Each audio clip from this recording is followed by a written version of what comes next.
चीन और पाकिस्तान सरहद पर भारत के सामने लगातार नाकाम हैं, लेकिन हिंदुस्तान के खिलाफ साजिश करने से बाज भी नहीं आ रहे हैं। चीन जासूसी करवा रहा है और पाकिस्तान आतंकवाद फैला रहा है।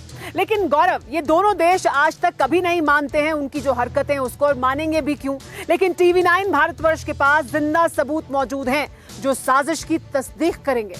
और इतना ही नहीं सुमेरा, जो बात आप कह रही हैं उसको और आगे बढ़ाते हैं। चीन के लिए जासूसी करने वाले जर्नलिस्ट राजीव शर्मा की गिरफ्तारी से ड्रैगन तिलमिला गया है। उसने अपनी भड़ास मुखपत्र ग्लोबल टाइम्स में निकाली है। तो वही अलकायदा के नेटवर्क पर बड़ा खुलासा यह है कि आतंकियों का लिंक वाया बांग्लादेश पाकिस्तान से है। कैसे, इस रिपोर्ट में देखिए।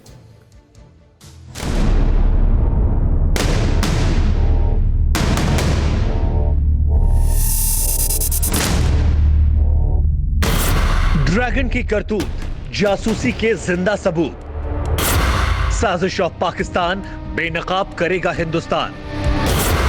जो जंग के मोर्चे पर हारे वो लड़ेंगे गद्दारों के सहारे। आदत से मजबूर दो दुश्मन, जासूस आतंक का गठबंधन।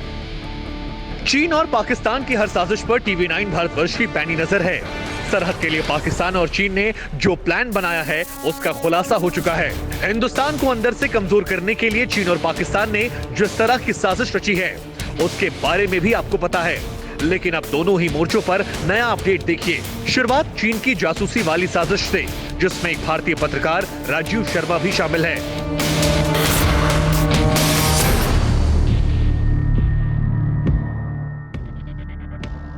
फ्रीलांस जर्नलिस्ट राजीव शर्मा की गिरफ्तारी से चीन को बड़ा झटका लगा है। चीन इस गिरफ्तारी से इतना ज्यादा तिलमिला गया कि अब चीन की सरकार के मुखपत्र ग्लोबल टाइम्स के जरिए राजीव शर्मा की बेगुनाही साबित की जा रही है। ग्लोबल टाइम्स के एडिटर हू शिजिन ने संपादकीय में चीन के साथ राजीव शर्मा का नाम जोड़ने पर आपत्ति जाहिर की। उन्होंने लिखा कि भारत चीन के तनाव के बीच ये केस अन्यायपूर्ण है। राजीव शर्मा का संबंध सिर्फ फ्रीलांस लेखन से था। ग्लोबल टाइम के लेख का हवाला गलत दिया गया। राजीव शर्मा इसी आर्टिकल से सुर्खियों में आए थे। अपने मंसूबे नाकाम होने के बाद तिलमिलाए चीन की स्थिति साफ जाहिर हो रही है, क्योंकि ग्लोबल टाइम की सफाई सरकार के मुखपत्र के तौर पर चीन के बचाव में नहीं है, बल्कि इसकी सफाई के दो कारण है। पहला, चीन के लिए जासूसी करने वाले जर्नलिस्ट राजीव शर्मा से पीछा छुड़ाना, और दूसरा, ग्लोबल टाइम्स को सरकार के मुखपत्र की मुहर से बचाना। लेकिन अंदाजा लगाइए, ये वही अखबार और साइट है जो चीनी सरकार के लिए प्रोपेगेंडे विजुअल रिलीज करती है। ये वही प्लेटफॉर्म है जो हर लेख में चीन का आधिकारिक बयान जारी करता है। जासूस राजीव शर्मा की गिरफ्तारी के बीच चीन की तिलमिलाहट लाजमी है। यही तिलमिलाहट जासूसी कराने की पुष्टि भी है। अब पाकिस्तान की साजिश का मुहाना देखिए।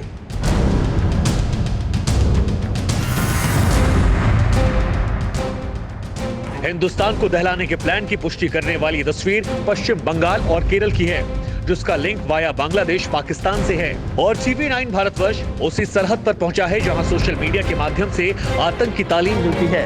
ये मुर्शिदाबाद का वो इलाका है जहां अलकायदा का बांग्लादेश मॉड्यूल खड़ा करने वाला मुर्शिद हसन रहता था। ये इलाका ठीक बांग्लादेश की सीमा पर है, जहाँ सरहद खुली है। पहले स्थिति देखिए। NIA ने पश्चिम बंगाल की मुर्शिदाबाद से अलकायदा का एक बड़ा जो मॉड्यूल है उनको बस्ट आउट किया है। बहुत लोगों को गिरफ्तार किया है जिनको बताया जा रहा है अलकायदा का जंगी है। कुछ केरला से गिरफ्तार हुए हैं। मुर्शिदाबाद का कहीं जगह से 6 लोगों को गिरफ्तार किया गया है। तो इस वक्त मैं हूँ बांग्लादेश बॉर्डर पे, जो बांग्लादेश बॉर्डर के इंडिया और बांग्लादेश बॉर्डर के बीच सिर्फ ऐसा एक छोटा सा फेंसिंग है।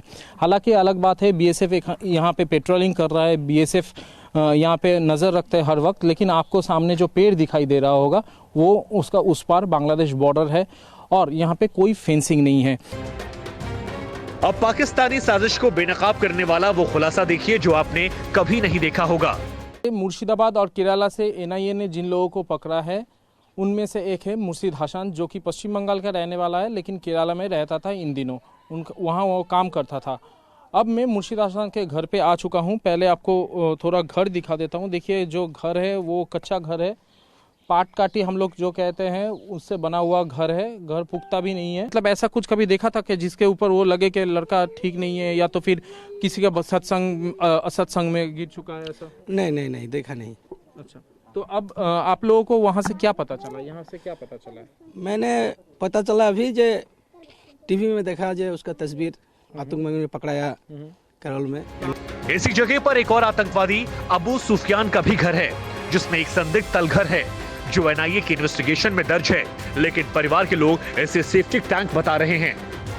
बांग्लादेश की सीमा पर अलकायदा के आतंकी ल्यू यीन अहमद का भी घर है, लेकिन हैरानी की बात तो ये है कि उसके परिवार को भी उसके आतंकवादी बनने की भनक तक नहीं लगी। एनआईए की रिपोर्ट ये बताती है कि मुर्शिदाबाद और केरल से पकड़े गए आतंकवादियों का संबंध पाकिस्तान की जमीन से ऑपरेट हो रहे अलकायदा आतंकी संगठन से है, और ये सबूत इस रिपोर्ट की पुष्टि भी करती है। Bureau report, TV9 Bharatvarsh. क्या आप पर भी बरपा है जालसाजी का कहर? सपने टूटे आपके, न घर के न घाट के। क्या आप भी हुए हैं धोखाधड़ी के शिकार? भेजिए अपनी आप बीती lootkhar@tv9.com पर। देखिए रोज रात 9:30 बजे। फिक्र आपकी,